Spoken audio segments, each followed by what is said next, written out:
Testing, testing. Black Man Renaissance.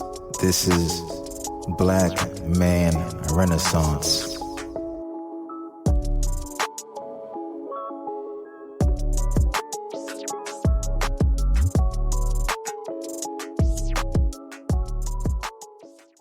On this edition of Black Man Renaissance, we interview certified personal trainer Manny Chery.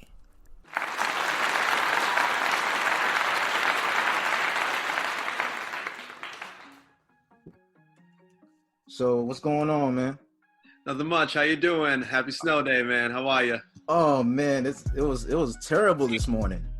Yeah, tell me about it. I mean, got out the house, shoveled, got out the house by 9. It wasn't too bad road-wise, and then all of a sudden by 10, 11, it started to pick up, and I was like, oh, it's a real snow day out here. Yeah, because by me, all the buses were canceled. Okay, yeah. I was waiting for like an Uber for like 3 hours. Sheesh. It was ridiculous. Hey, snow day just means it's a little bit slower of a day. That's it. You still get where you need to go, though, right? Yeah, you still went to the gym? Yeah, of course. Still bang out a workout. If I'm gonna sit at home and just relax for a little bit, I might as well make it worth it first. So, yeah. Double first, and then just a little quick lift. I have some weights at my own house, so luckily I didn't have to go back to my studio. Did you have clients today or no?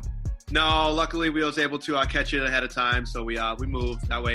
Just safety wise, make sure everybody's good. So we just moved them to a different day, which worked out perfect. Okay. Yeah, man. I want to start off with, where did your fitness journey begin? When and where did it begin? All right, yeah. So I mean, I played sports my whole life, so being healthy and being active was something that was always part of my whole life ever since I started playing sports in like 5th, 6th grade. And throughout middle school, throughout high school too as well. Natural athlete, so didn't really need to study too much about how to enhance anything, especially in high school and things like that. And then I just started to fall in love with actually working out as much as my head coach in high school would try to get us to work out. We really didn't work out as much as we were supposed to. And then towards my senior year of high school, I started to just try to understand a little bit how to better myself, get ready for college and everything like that. And basically, I was just with a couple buddies. We'd lift in the living room a bunch of times. He had a bench, so we'll do a couple benches before we go upstairs, play some video games or something like that. And I eventually started to find fitness as a little bit of an outlet, you know what I mean? I didn't go directly to college as soon as I was done with high school, so I was just working a little bit. So that was enough to keep me productive and make sure that I was on the right track.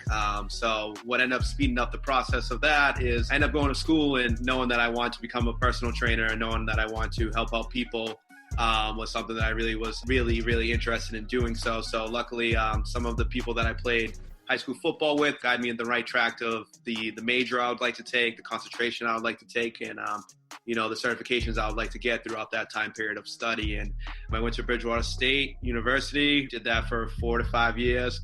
And at that point, it was a blessing to play football at the same time that I was learning, the anatomy of the body, how to really work and push and advance the body throughout that time period.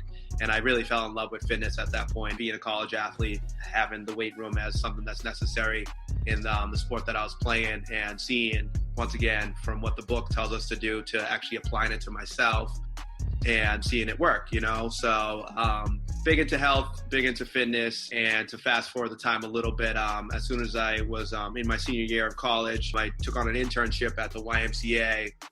And it was a blessing. I wanted to work with athletes originally, but at the same time, I took the opportunity that I could get at that point. And it was a huge blessing because it was going through a renovation. So I got to see how to open up a gym, how to run a gym. And as soon as I was done my internship, I became a personal trainer for them for 2 months, and then became a manager for 4 years for them. So it's been a great journey, man. Wow. So you went from being a trainer to what? I was a manager overseeing I ended up getting my staff up to 20 personal trainers. So I was manager for 4 years, that department. All right. So what exactly did you study? Physical education with the concentration of exercise science. I did a lot of lab work at that time period, a little bit more advanced, just once again, because I knew that I wanted to be in the field of personal training. So I did take that concentration to advance my knowledge and my expertise. Okay. So you're a natural athlete. You've been playing football since high school, right? Yes. All right, so you played football in high school, played football in college. What did you? I mean, because you've been working out for a long time. What did you learn in class that you did not learn prior to that? Just like the little nuances of things. I mean, I learned a lot. Don't get me wrong. The big thing is like we all, I think, and it's still happening to this day, that we all like are like raised with a certain education on health and fitness, that whether that's true or not is the big thing that I learned was some of that was just more of a myth, more of just kind of guessing that might seem common sense, that makes sense, but sometimes it's not by the book, and just proper warm-ups, stretches, different things that maybe I didn't go through at that time period of how to lose weight, or, if you have a bad back, things like that I really didn't, like injuries and everything like that I was grateful and blessed that I didn't have to go through, but I got to learn to help others that maybe were on that path. Was there when you started learning, were there any aha moments where you're like, wow? A lot. I would say there was really a lot of them. I'll give you one. One was just the old school way of warming up. You know what I mean? At that given time period, I was doing exactly what anybody else would do at that point, and especially how the coaches would preach. We'll do long holds, stretches, really trying to get ready for practice or anything like that. And then as I was learning, the difference between dynamic and static stretching and which one is more proper at a given time period during the performance, a quick thing is the dynamic warm-up. They want you to fire off the muscles pretty quickly. Don't hold them from long periods of time. Really get them used to the motion that you're about to do of exercise. Compared to static, they want you to hold it long, range of motion, hold, stretches, and that's at the very end when your blood's flowing and your body's used to that, and it's not going to perform at that point.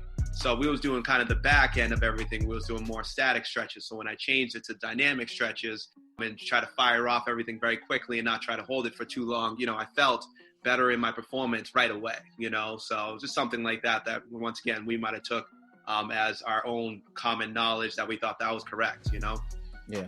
Now, how important do you think stretching is? I think it's important to the longevity of your performance. I would say, if you skip a stretch every once in a while, it's not going to make too much of a big factor. But once again, it depends on how your body's feeling. And, over time, it'll tell if that stretch was really for you. But I believe it's very important, to be honest, looking at some older clients that I have, all the aches and pains and the simple movements that I'm doing with them just to make them feel better. They could have prevented that by, making sure that the range of motion was a lot better at that given time period and not letting it build up to where it became very short and painful at that point. So I think it is important as much as we times bypassed it. Wow. I used to work at the TD Garden, right? Yeah. So this is years ago. It's like 10, 11 years ago. So during the Celtics games, this is when Kevin Garnett was still there. Now, he'd be the last player to leave the building. He would be getting deep tissue massage. Yes. After every game. Now, you as a trainer, do you advise for that or no? Yeah, I mean, you look at deep tissue massage and stretching, yeah, absolutely, man.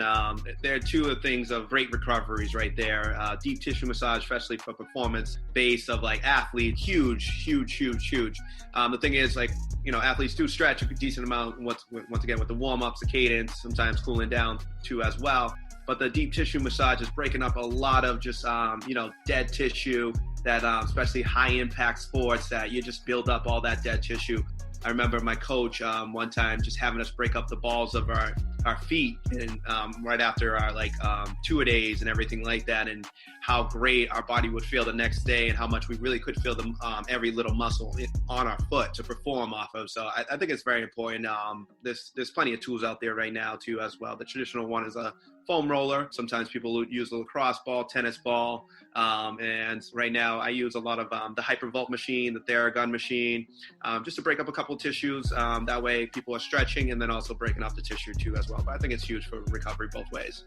Okay. Now, when you go into a session, what's the first thing you do?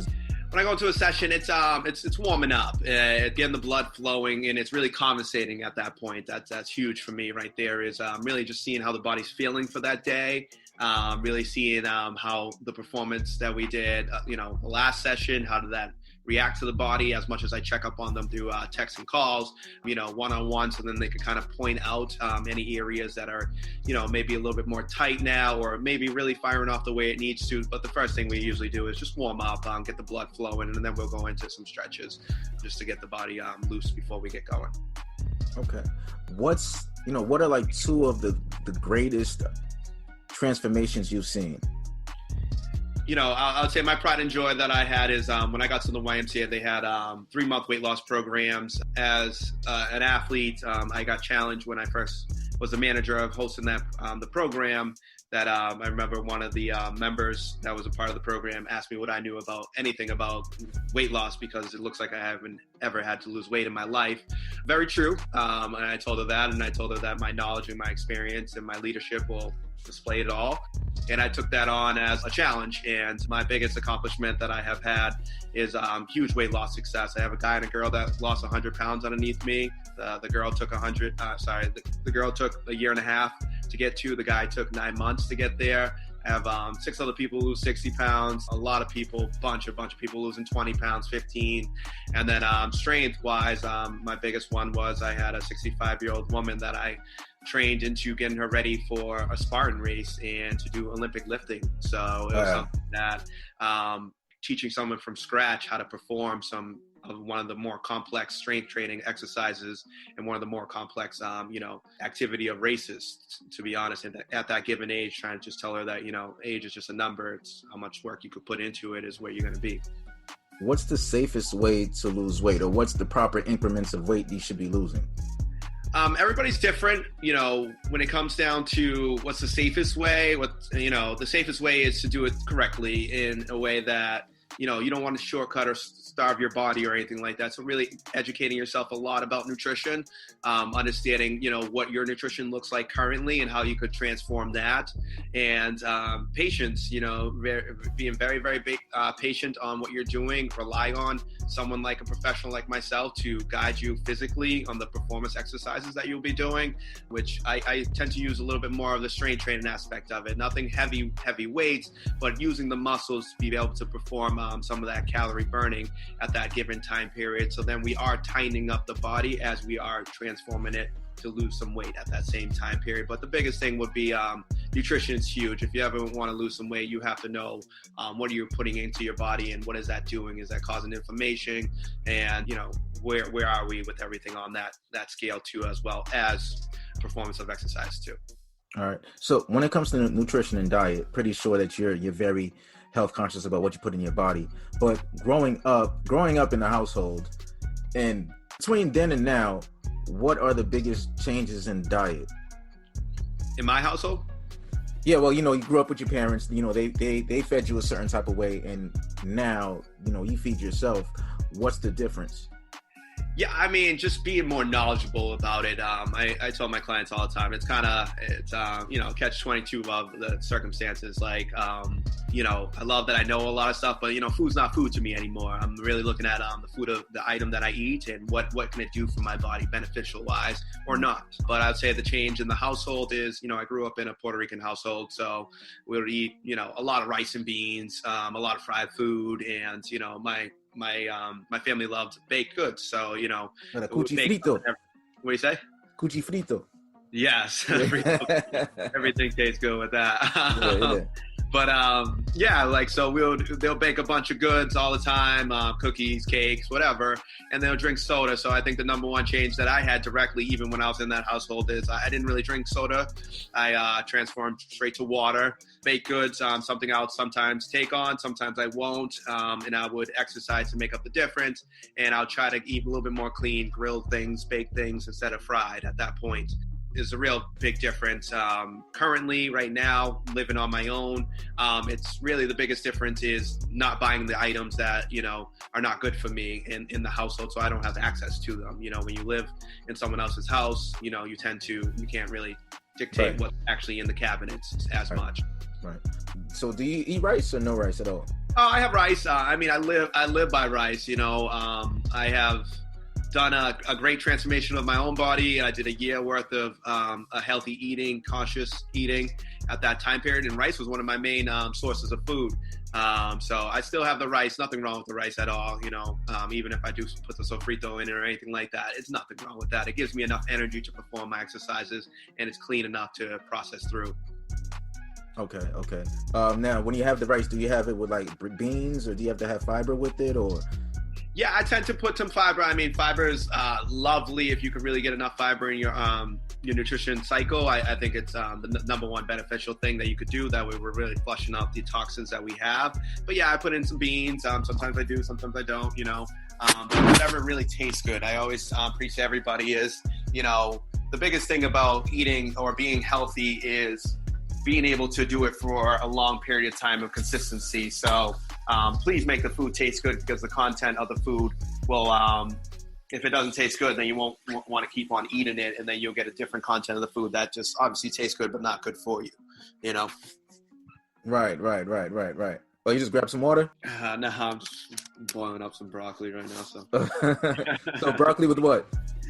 To me, I just literally put broccoli, a little bit of cheese on there, and a little bit of pepper, and I'll eat that just like straight up. I'm not going to say it's going to taste amazing, but to me, I just need that to clean out a little bit for the day. So I'll eat it like medicine real quick. Okay, so is it American cheese, or? To me, it's just like cheddar cheese, just like little sprinkles of it to just put a little bit of flavor onto it, but nothing too crazy, man. Okay, I got you. Like I said, that's like a snack before my dinner. Right now, I got. What's dinner? Dinner right now is I'm gonna have some cod. I'm gonna have some sweet potatoes, and then I will put a little bit more broccoli on the side of that one too as well. So nothing too crazy on that. Okay. Now, when it comes to you, like, how big are your portions? Are you big on portions, or are you just like, as long as I have the right contents in my meal, I'm good?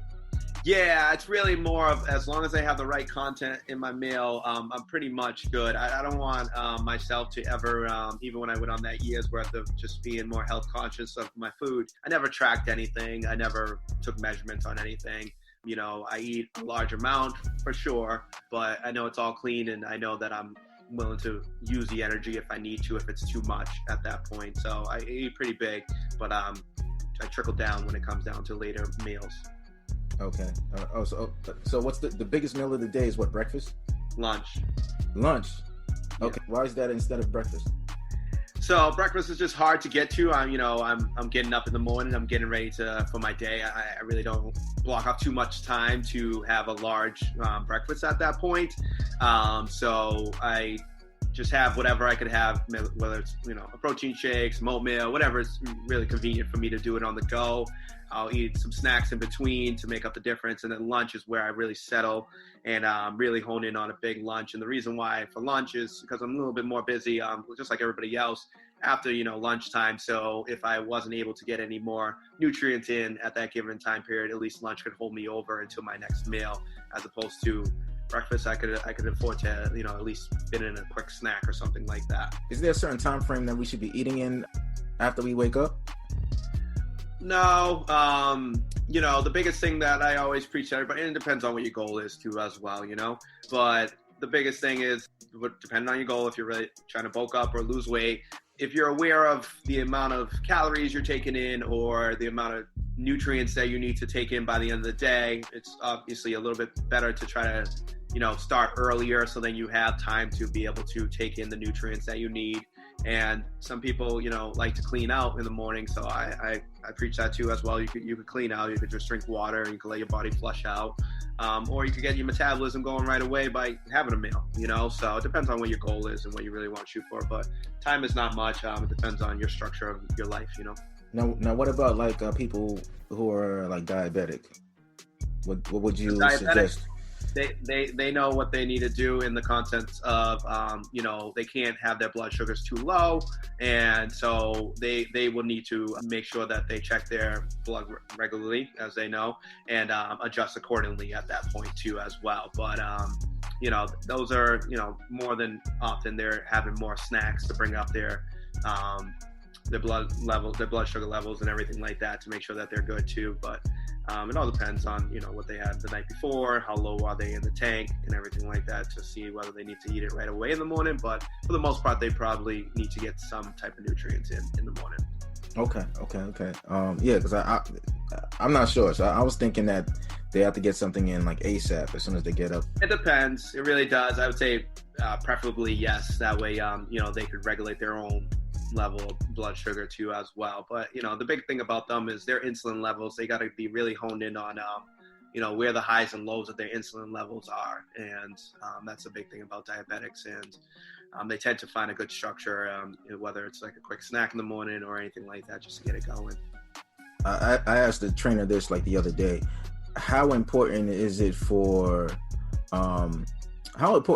us to, have an exercise regimen?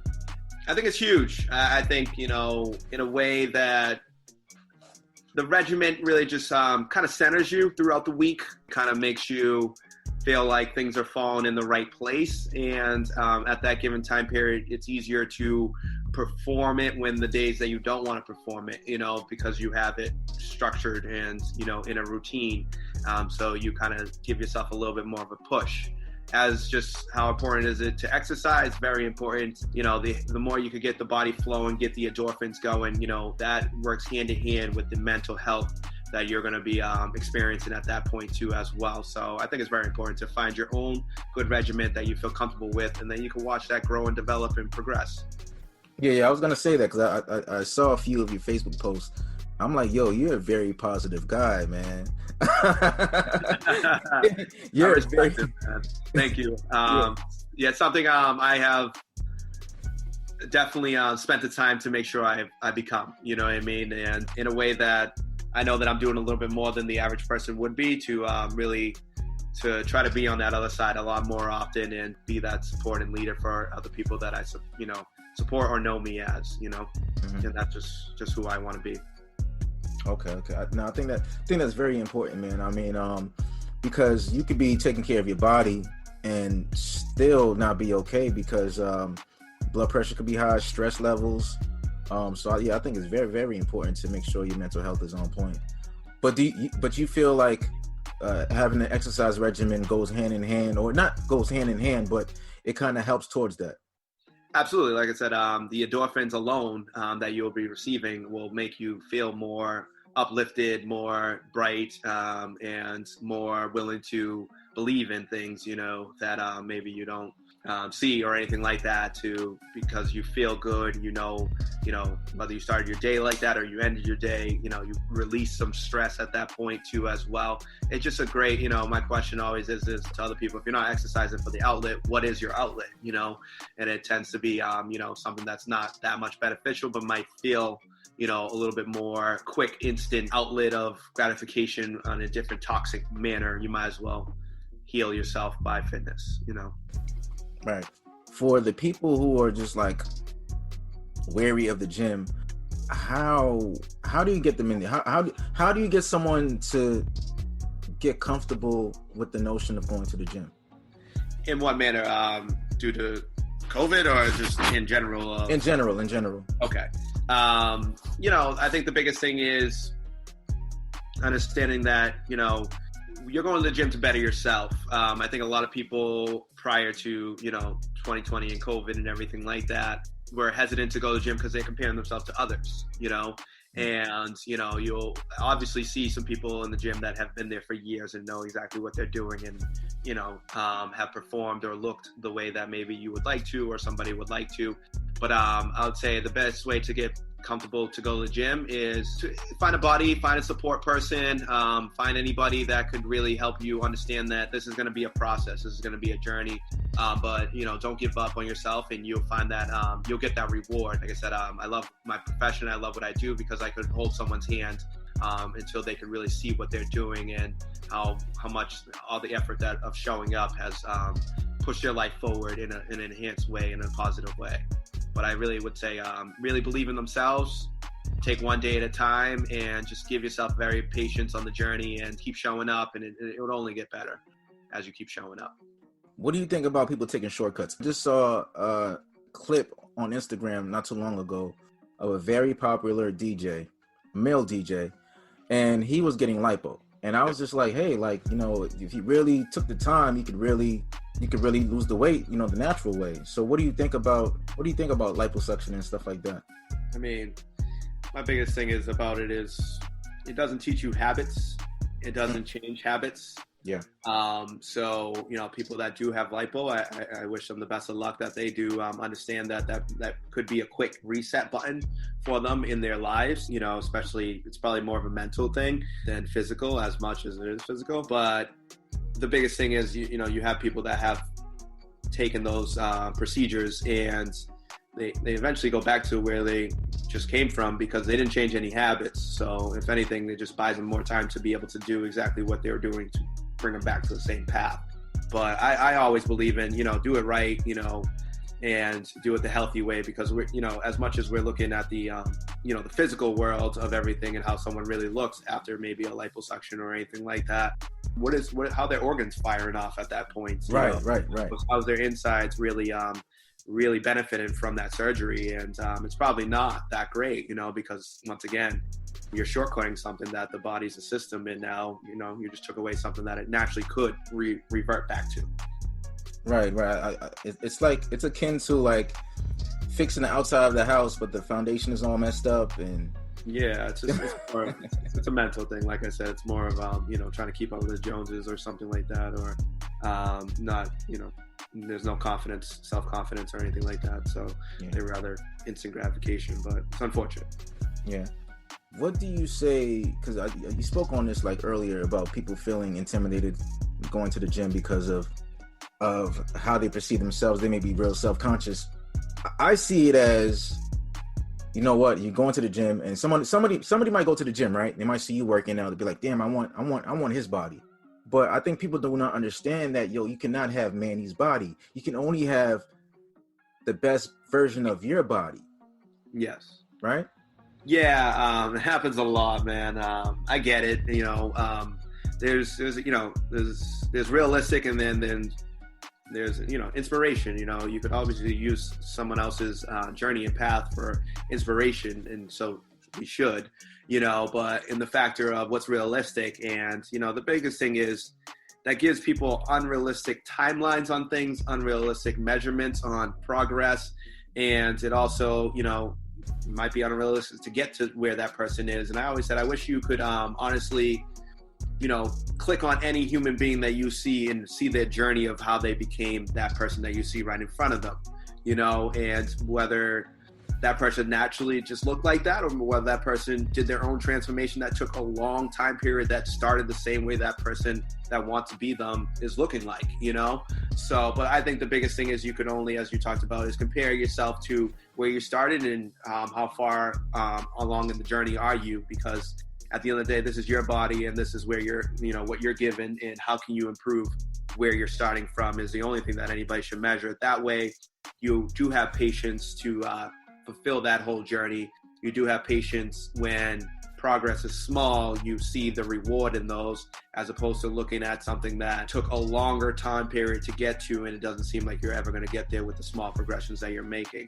But I think if you continue to make those small progressions, you'll be able to head in the right direction and really define your body to the best potential way that your body is built by, But I think looking at other people should be more inspiration than chasing to duplicate. Yeah. Well, I think a lot of it has to deal with like social media. Like we're looking at all these images and we're not really getting the full picture. We're just seeing the finished product. And you know what?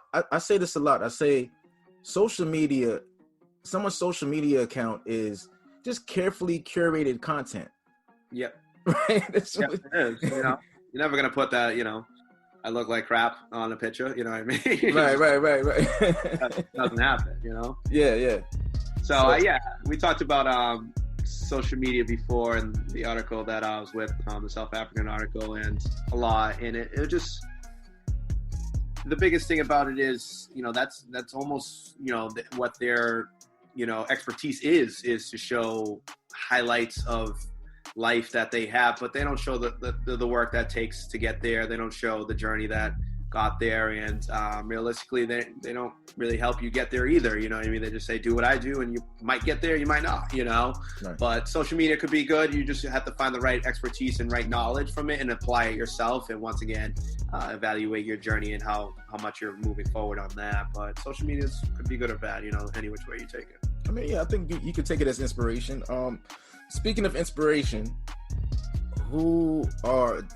have you ever had like inspiration?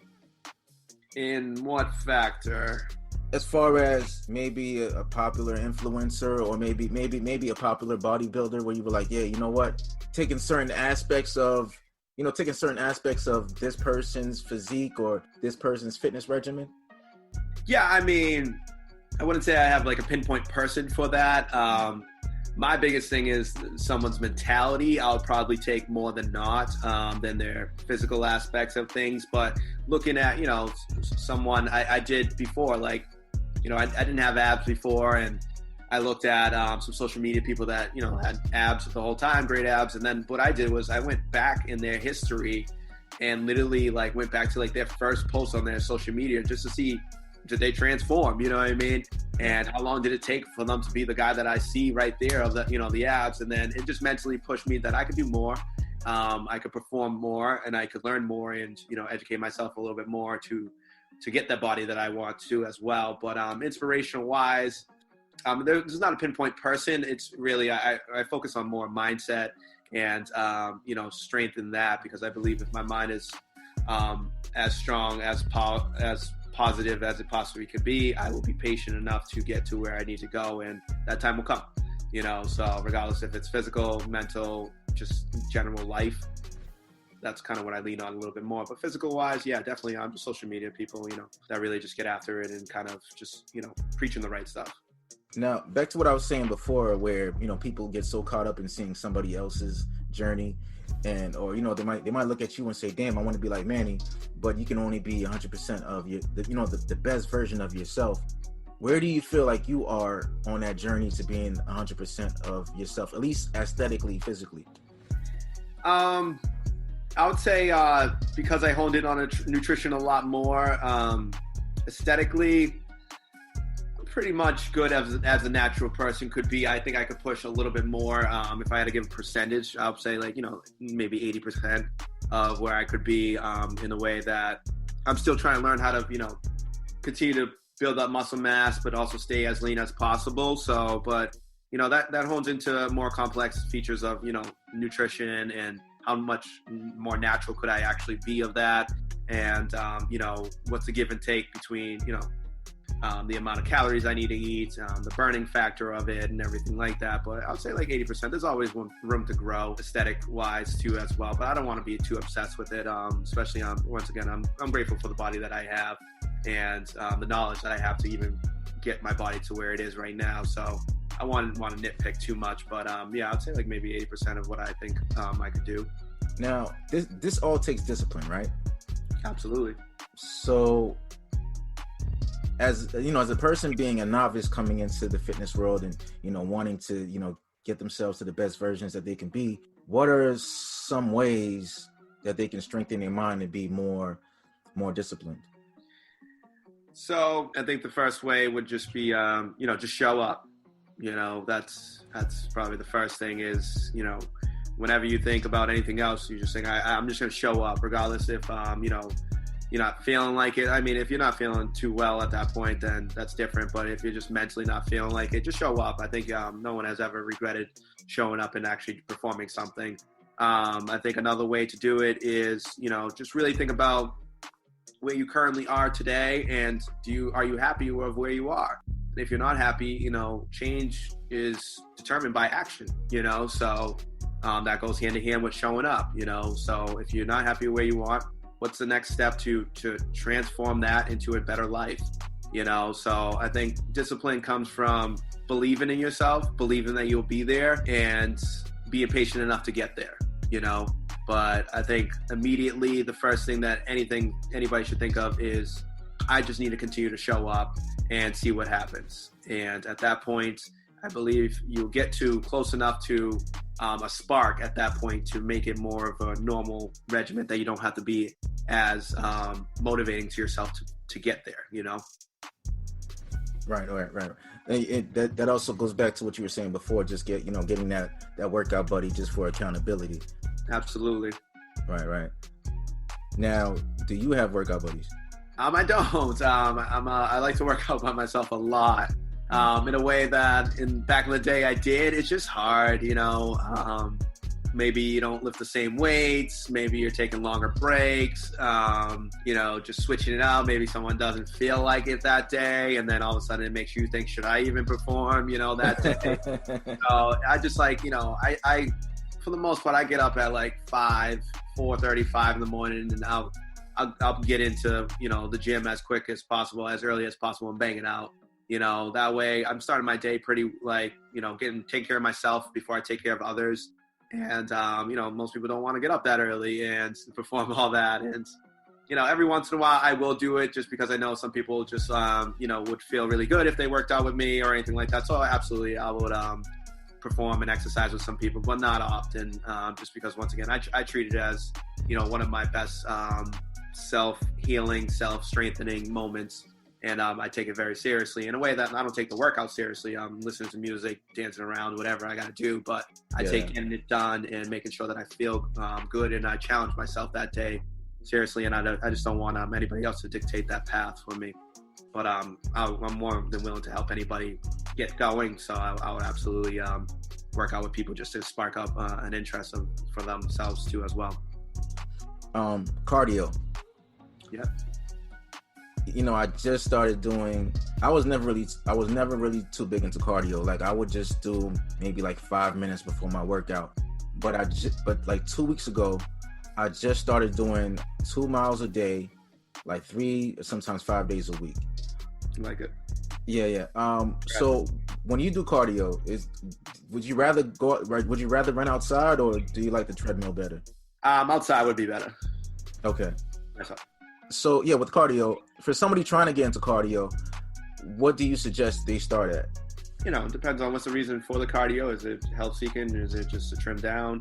But for cardio, I would say you gotta do something that they like. You know what I mean? I wouldn't say there's a number one thing that you should try that you might like. Everybody's different. But a lot of people think like maybe running might be it, but that's a high impact one. Maybe like, an elliptical, a bike, anything. It depends on where they're starting from, but you just got to do something that you like, Yeah. I ended up falling in love with like running upstairs. You know what I mean? That was something that I was, had a good time doing because it just broke up the cardio pieces a little bit. But and then I ran, I fell in love with running too as well, but it depends on just like it. You know what I mean? That way it doesn't seem like work too much, because cardiovascular exercises are very strenuous and, tiring. You just got to enjoy it so you could keep up with it. Once again, everything's consistency and longevity. Okay. Now, what about people with joint issues? Joint issues, hop right on the recumbent bike.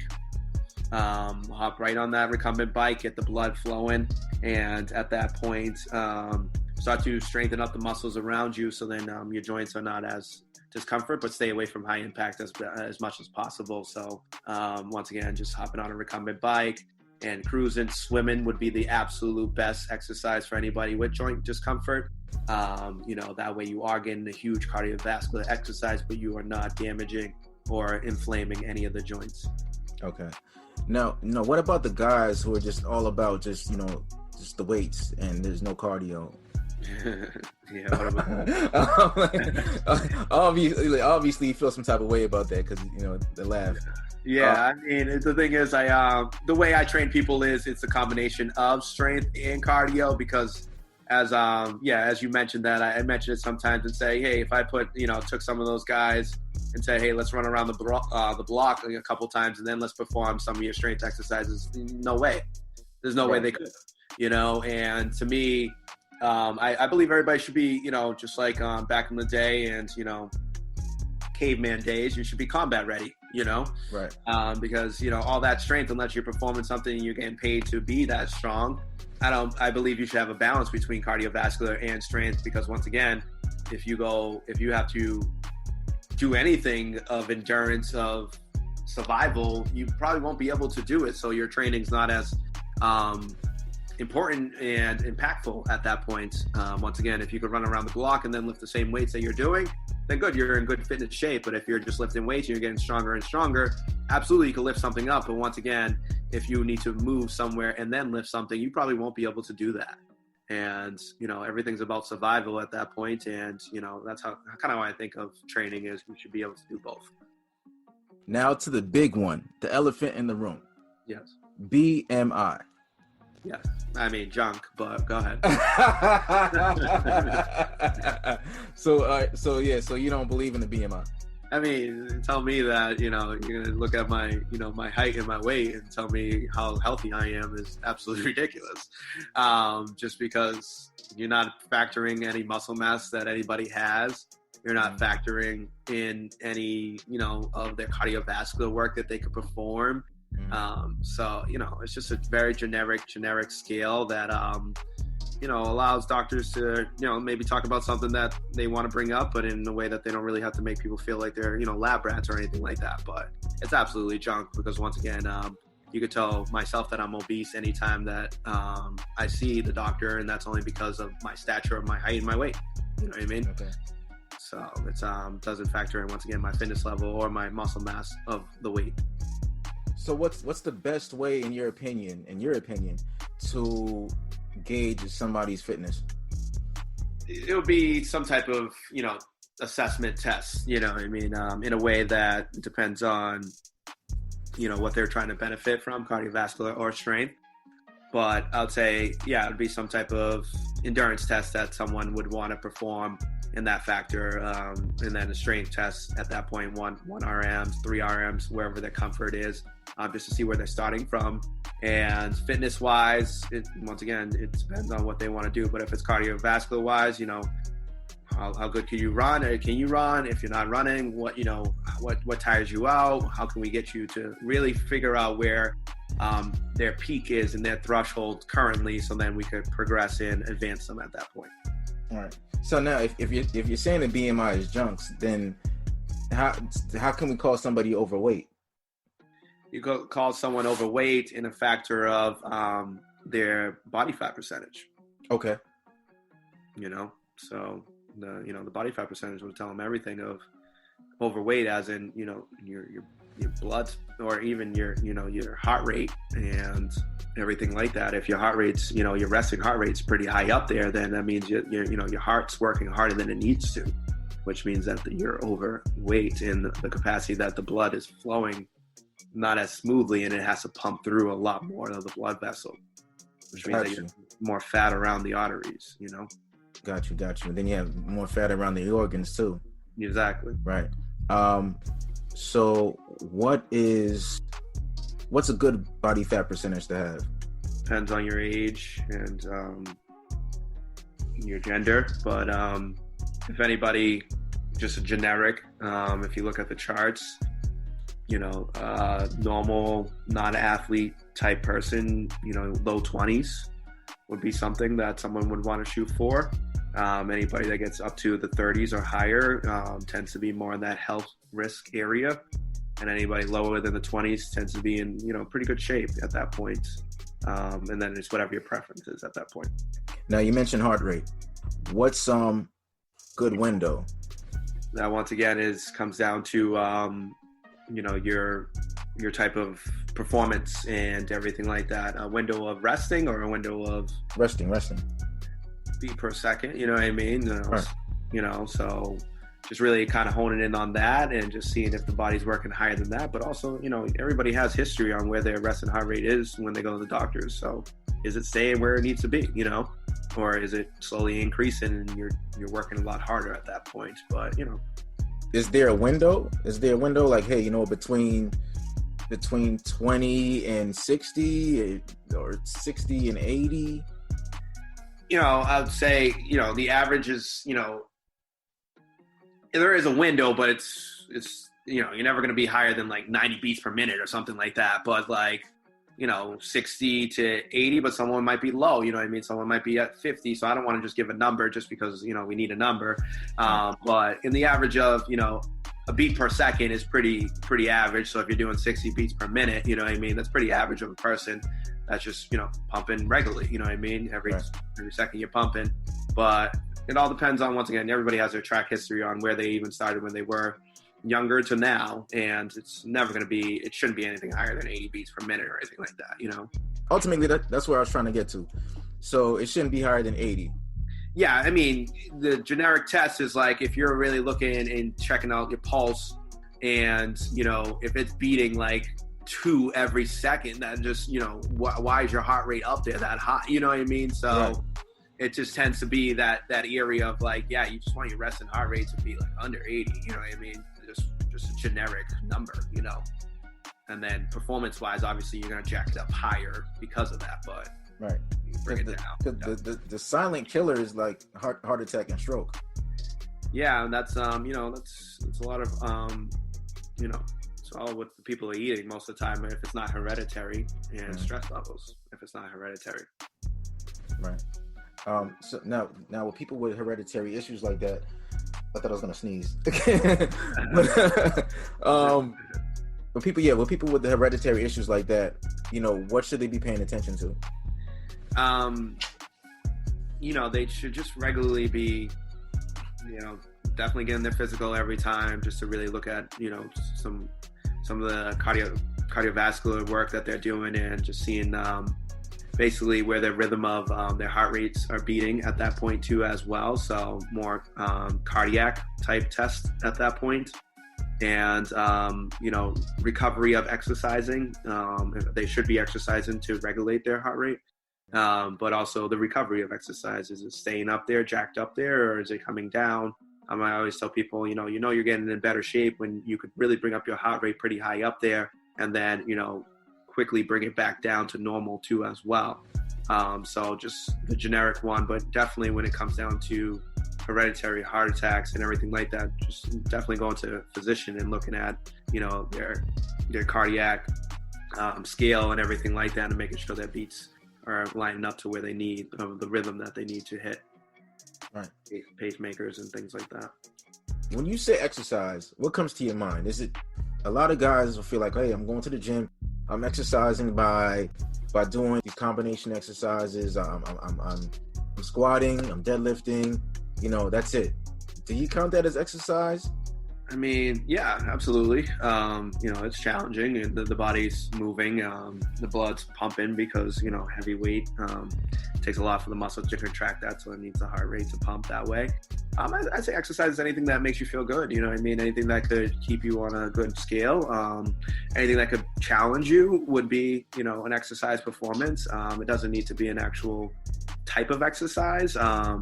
But it all, once again, depends on what help-seeking things that you need at that given point. I expressed earlier that I believe that you should be challenging yourself cardiovascular and strength. But, if someone's just strength training, kudos to them that they're showing up every day and trying to challenge their strength of muscle mass and muscle strength at that point too as well. And I'm sure they bring up their heart rate tremendously if they're challenging they have challenging weight, So whether they could be better is just always a question. But anything that you could be consistent on, I don't want to really say that something's better than the other. If someone could keep up with it, that's the best thing ever. Now, they've been taking, slowly over time, they've been taking phys ed out of the schools. How detrimental do you think that is to, the future? Our future, the children. The children are being deprived of, their own potential, I'd say. There's been studies of, some schools having the kids perform phys ed classes before they, have school, and how their grades have become a little bit higher because they're more awake, they're more advanced, their body's pumping, they feel more alive, and which means their brain's firing off at that point. It means that they're excited to go to class afterwards because they're awake, they're alive. To take away phys ed's classes just acts like, the physical body doesn't need anything, just the mental body needs something, and that's 100% not true, So I think it's something that needs to be looked at before, actions are taken, and also evaluate what, maybe, don't get me wrong, maybe some phys ed classes are not reaching the bar that they need to advance these kids, and really look at the curriculum of the phys ed classes. Are they, running around and throwing a ball around, or are you actually teaching them things that they could take and advance and, enhance their longevity of their lives and their one body that they're given? Wow. Okay, that's a good answer. Thanks. Phys ed. Okay, yeah. You had phys ed in school, right? Yeah. So what did that consist of? No, phys ed was whatever you want to make out of it. We did the 1 mile test, just to say that we did something. And then phys ed was whatever the gym teacher wanted to do. We're going to bring out balls today and play dodgeball. Dodgeball, yeah. Or, you guys could, here's a basketball, play pickup basketball, kickball, anything that they kind of felt like the kids wanted to kind of just, stimulate their body at that point, realistically. Yeah. Now, for the children who are not getting exercise in school because maybe they might not have phys ed, do you recommend that, their parents put them in some type of maybe sports program outside of school? Yeah, and in the general factor, if that's not suitable, then no, you know what I mean? But yes, in the factor of, one, they have a good structure, they have a coach behind them, they have support, they have people looking at them to make sure they're performing it correctly, and they also have the social aspect of it, and the organization of it too as well. I'd say the blessing of that I played sports was that my life had to be somewhat organized to play sports, you know what I mean? I had to have good grades, I had to perform pretty well, and I had people relying on me, but I also had a lot of great support and friends at that point too as well that were more natural than not because we went through the same type of, things at that point too as well. So I think it hits the head on a lot of things to put someone in a sports program that they like. But if that's something that's not suitable or something like that, I would say just make sure the kids are really getting out there and moving, hey, get off your laptop, your tablet, go outside, it's playtime right now, go move the body. But I think the benefit of being in an organized sport that, once again, you have a lot of great support around you is absolutely something that someone should look into if it's suitable for them. Yeah, man, especially the social aspect of it, just learning how to, deal with other people, just being in a team, dealing with different personalities. Played school sports. What are the biggest takeaways that have stayed with you? Yeah, I'd say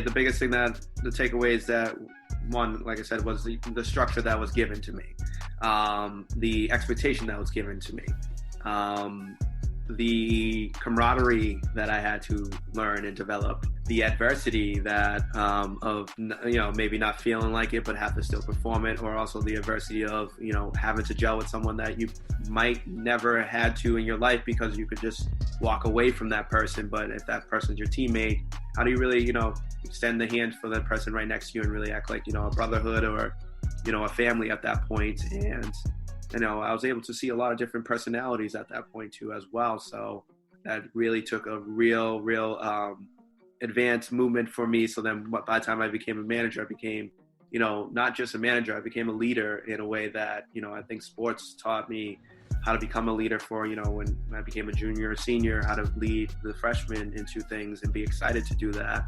Also how to be a team player at some point too as well, to not always be about myself, but how can I help one of the weaker team players to perform, to know that they could become one of the better ones. And then also, how to really boost some people up and advance their strengths and, not really look too much on their weaknesses and really hone in on what they're really good at and to advance them and bring more light to them too as well. So when I was a manager, I really honed in as a sports mentality of, we're one big team and we're going to do it all together. No one's better than the other. Now, what I got out of everything you just said is well balanced, because yes, I'm talking to you right now and you're a very sociable person, right? Yes, for the most part. But you can sit there and go through a workout by your damn self, right? And you can have the best time in the world. So I feel like, this is just my theory. I feel like, the school sports, whatever, just that the dynamic of working with those other people, those different personalities, created like a balance. Because like I said, I think you are a very well balanced person, because I see people a lot and they're not that balanced. Either they're, for lack of better terms, antisocial, yeah, or like really sociable. But I feel like you struck a balance, and I think just talking to you and getting some of your history, I feel like school sports, it created that recipe. Absolutely. Absolutely. I would say I would, years ago considered myself like an introvert, you know what I mean? But I also grew up with, 10 buddies. So, Right. but I also lived in a household with all females, so, being home, I was more of an introvert because, I'm not going to hang out with my sisters all day, every day. They're talking about things that I don't need to be a part of. But also hanging out with 10 buddies, I had to be social. But the 10 buddies that I had, or 10 plus buddies, they're all different dynamics of people, different characteristics of people. How do you gel together? How do you seem valuable in that aspect too as well? But also, I, as sociable as I want to be, it's all determined on myself. And yeah, sports absolutely did that for me because it's, you're going through the process when it comes down to sports, and it's not always going to be good times, and it's sometimes just going to be work, and but you are going through it with other people, so you could make the best out of it because the person next to you is going through the same thing that you're going through. So I think sports allow you to understand that life will give you the process of things that feel like work, but it's all about the support around you. And who do you really lean on at that time period? And we all leaned on each other, you know what I mean? And that became a lot more of a social balance thing that we're not all in everybody's business, but when it came down to it, how you doing today, how you feeling today, is something that I do every day of my life when I talk to anybody. Is how are you? You know what I mean? Can I uplift you? Can I be a support person for you? And I'll extend that hand and put myself out there to do that. But then I'll revert back to being more quiet by myself just to center myself. So it's just a different person who I became at that given time period. But I will say that sports has helped me understand that everybody's different, going through different things, and a lot more empathy towards it. So to be out there is something that I'm always willing to do to help somebody else out that maybe doesn't mention it or anything like that, or don't fit in. Okay. As I said before, well balanced. As a parent, how would you get your child into fitness? As a parent, I mean, you got to lead by example. That's one. Right. So the kids, some of the clients that I train, it was a blessing that I was training some people at their homes. I still do. And, for their kids to see them work out, to see them, feel good after a workout, to get excited to get going, to change into the gear. I mean, what is in your household is really the, you set the standard right then and there.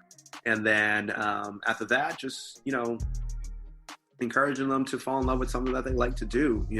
All the kids have some type of strength or expertise, not expertise, but some type of strength of what they do in performance-wise. Just lean towards that, and then something might spark to, hey, you're really good at that. We should put you into this, check it out, see how you like it. And, make it fun for the kids first. I hosted a bunch of kids programs and I made it fun. I made it something that, they wanted to show up every day, not for the workout piece, to see me and to see, what they're going to perform the next day and learn, you know what I mean? So as a parent, I would say, become their best, coach/teacher, and don't have any expectations for them. Just make sure that they keep on trying their best at what they're trying to accomplish at that time period. Now, what do you think about the football moms who are scared of the kids getting hit or hurt? It's a good worry, you know what I mean? I would say that's something that, my mother, she didn't check out too many of my games, but when she did, she was really questioning why I played the sport that I played and why everybody was trying to tackle me and hurt me is the term that she used. But to me, I explained to her the name of the game, and I explained to her the safety of the game. And, it's not for everybody. It is a dangerous sport, and the factor that anything can happen, but life is dangerous. Anything can happen in life, So the best thing that I always said by it was what I got out of this, playing the sport, and what really made me become out of, playing sports, So the risk was there, but, if the parent doesn't feel like the risk is worth it, then, get them into something else that they like. But please do not, deprive the kid of, an experience that they probably can just because of the risk factor of it, because they are trying to make the game a little bit safer, and they are trying to do the best that they possibly can. And if you do learn the proper way, you're pretty much in good hands, because you are learning how to tackle properly, you're learning how to perform properly, and you're enhancing your body so it's ready for that type of performance too as well. But once again, if that sport doesn't suit them or it's too dangerous, please find the alternative that is as good as that one, if it's that one as the option. All right. Now, when someone first comes to you, like a client first comes to you, what are some of the objectives that they usually have as far as fitness? In objectives, what do you mean by that? Like objectives as far as like goals. Okay. They give you the traditional, I want to be toned, like want to lose a stomach. I'm weak as all, or, you get some people that I hurt a lot, I have a lot of pain, or joint discomfort or whatever it is. But yeah, traditional is, I want to lose some weight and I want to be in better shape and tone. Very generic, for the most part. Okay. The same all across the board, but both genders? Probably not. Guy would probably not admit as much that they want to lose some weight. They just probably just say they want to get stronger or something like that. Females would probably say that they wanted to lose some weight even if they didn't need to. And, it really depends on the person. Every different type of character comes in. But it all depends on, where their comfort is. But for the most part, you'll see more females be more receptive of saying that they want to lose some weight and get in shape or tone. And you'll see some more guys say that, they want to perform a little bit more strength training things and wouldn't mind losing a little bit of weight, Okay. Oh, that's a nice way of putting it. That's not how they do it. What should be the mindset when somebody comes to work out with you? Patience, and also trust that I am the person that they need to walk them in that journey. Patience that journey is not going to happen in a day or two or a month, but they will get there. But really is trust that they're on the right direction and that I'm really one of the people to help them at that point. So they're not second guessing why they're showing up or why they're doing the exercises that they need to do at that time period. Okay, so you said patience and trust. Patience and trust. If they're showing up to me as a coach, they have to trust in me. Okay. As a trainer, how available are you to your clients? All day, every day. Okay. All day, every day. I'm a text message away, an email away, a phone call away. Hopefully they could text me or email me before on the phone call, but I'm still there if they need it. To me, I know who I am. I know the knowledge that I have, and I know how many people don't have that knowledge or support. So to me, it's not just, performing exercises. It's how your day is looking like. How's your week look like? How's your mentality? That's why I always try to keep a positive mentality, because they could be on a great track and then all of a sudden, the in-laws come in and, rough week. I would love to know that, I mean? To how to overcome, the in-laws, how can they stop taking you off track, Yeah. So I'm, almost 24-hour access to me at that point. If I'm So you're like coach, life coach, part-time therapist, absolutely, part-time dietitian. Absolutely. Great living, man. Healthy living is where I'm there for, and it takes all those aspects, man. I'd lie to you if I said that, the hour, the 2 hours that I perform with these people is going to make a difference. Yeah. It's really the mindset that they're in and, what they're doing in between the times that they see me. That's really going to make the difference, because everybody would love to see results a little bit sooner than it does come. And at that given time period, it is what they do in the in-betweens that are going to get them there a little bit quicker. And then also, I don't want them to revert back to their old self. So, can I help you get rid of some toxins, not just physically, you know what I mean? Right. Like who surrounds you, what you put in your body, how's your lifestyle, So as much as they want to have share with me is what I will hone in on. Yeah. Now with some of these relationships, have they turned into like lifelong friends? Absolutely. Wow. Anytime I think about anybody, as much as you don't want to mix business and friendship, I don't really think of it as business. I always tell people I believe I'm a hard worker. I could go anywhere and make money and survive and succeed.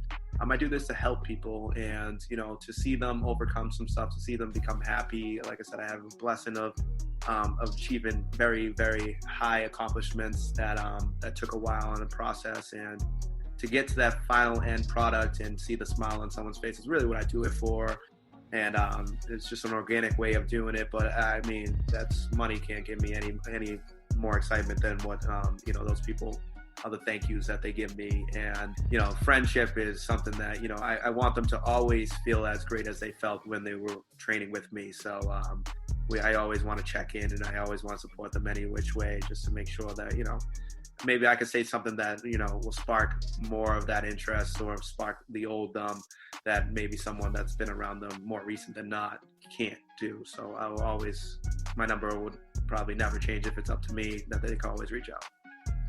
Regardless if I train them or not. Do you have people that call you up out of the blue? Absolutely. How are those calls?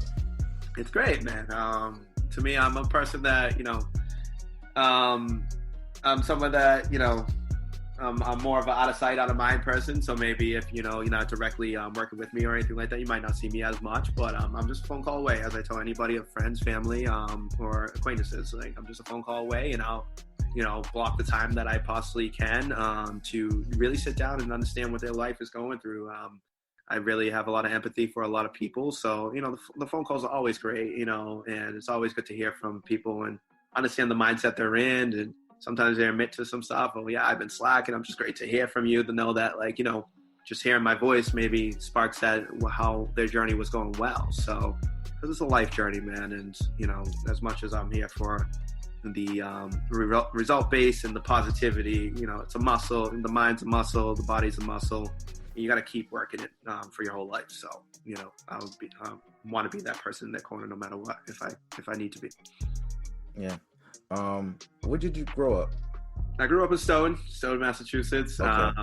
I was there for all the way through high school, so went through all the school systems through there, and then I went to Bridgewater State afterwards, and then became a Bridgewater resident. So I've been in Bridgewater for many years at this point.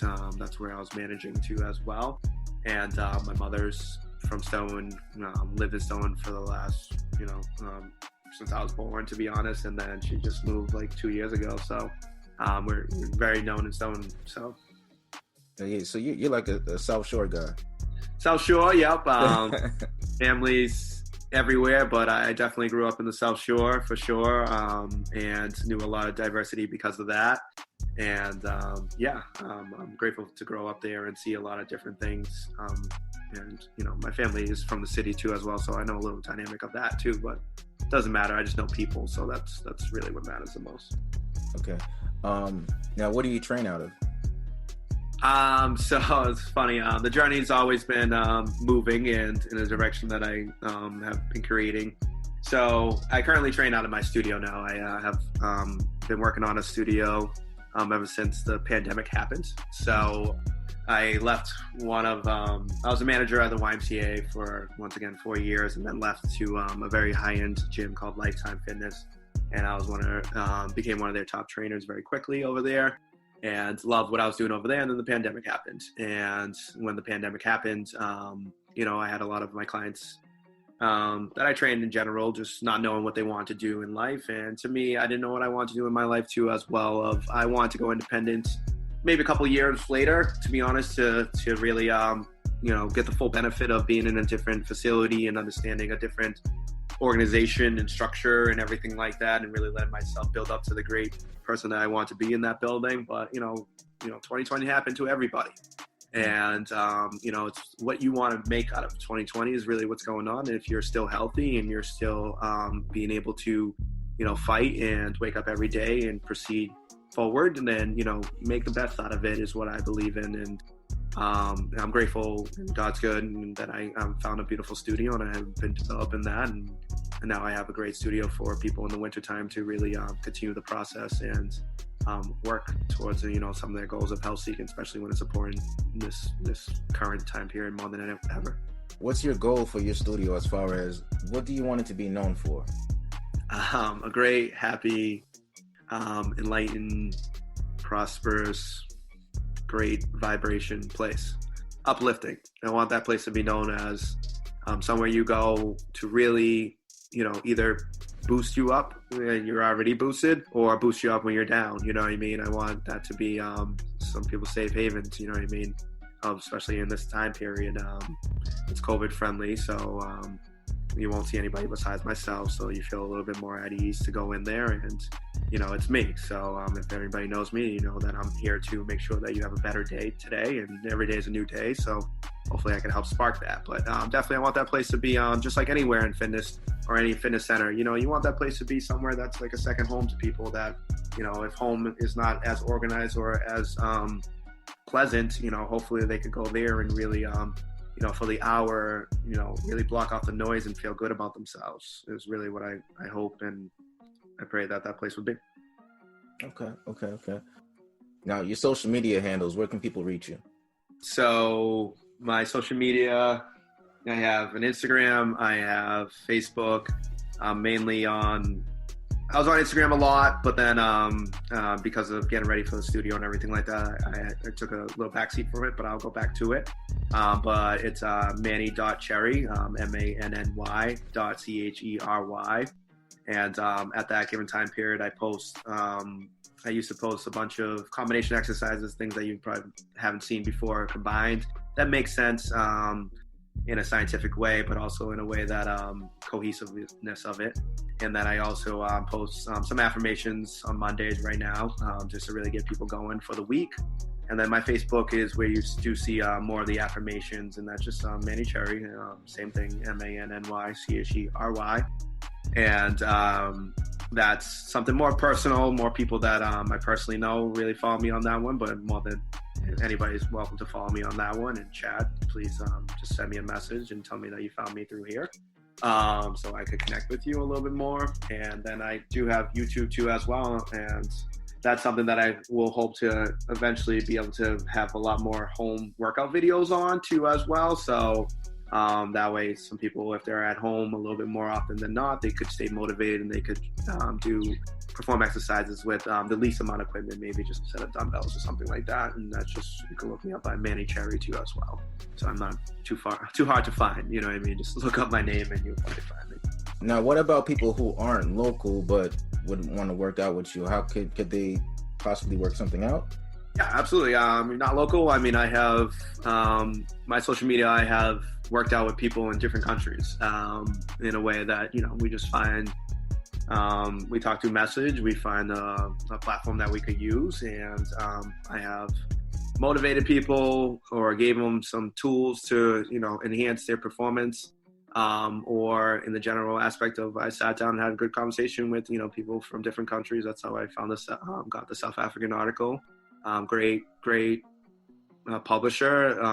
Got to talk about a lot of stuff and what was going on in Africa at that time in 2020, and just great people, So any which way that you could message me, we can find a way. I'm here to help any which way. Yeah, when you sent me the article, I was like, wow, this guy got published in South Africa. I'm like, okay. Yeah. It was my social media when I was really getting going on it a lot. I had a lot of people from different countries following me, and it was great. It was awesome to really just to inspire others that maybe didn't have as much as people in America do, and to still say like, hey, like I could reach out to someone that's in the United States. That meant a lot to them, as much as we take that for granted. That meant a lot to them, and I would sit down and I really chat with them. I would still to this day talk to some of these people and Google Translate, Yeah. They're speaking different languages, so I had to translate it. But they're humans, you know what I mean, and they go through what we all go through too as well, and maybe a little bit less fortunate, or maybe fortunate enough, but who's better than anybody? No one's better than anybody, and you should be able to extend that hand to anybody. So it was awesome, you know what I mean. It's a great experience, and I'm grateful for it. Fitness is universal. Everybody needs to everybody can benefit from being fit, or developing a fitness regimen. And it also goes across different socioeconomic levels. Absolutely. Right. So I've seen videos, or I follow an account of this guy in Ghana. Mm-hmm. Guy lives in a village, and he has this makeshift gym. You know what I mean? I love it. I'm like, wow, like this guy doesn't have a gym membership, but he built aesthetically, this guy's like a god, man. Yeah.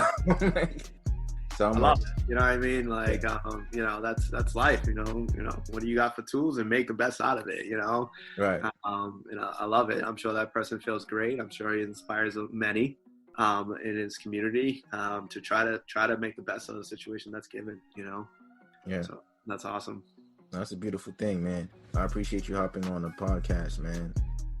And, no problem at all, man. I thank you so much for organizing this. The beginning of the podcast, I was just like, we're just settling in on a bunch of stuff. So I apologize for not saying in the beginning, but thank you so much for inviting me on here. I always want to give back as much as I possibly can. So if you want to do this again, or you want to do it in a different lighting, or you want to connect with anybody else, please let me know. I definitely want to. I want to do it again, but I want to do it. I want to do it in a grander way. Like I want to do it. Actually, sit down, have the cameras, and so we can do it. So we can actually get some footage of you, working out, and showing the audience quick workouts. I'm 100% down for that, man.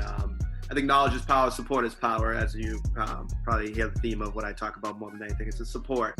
And I am grateful to reach anybody that I could reach, and any platform or anything at that point. I do not need anything in return.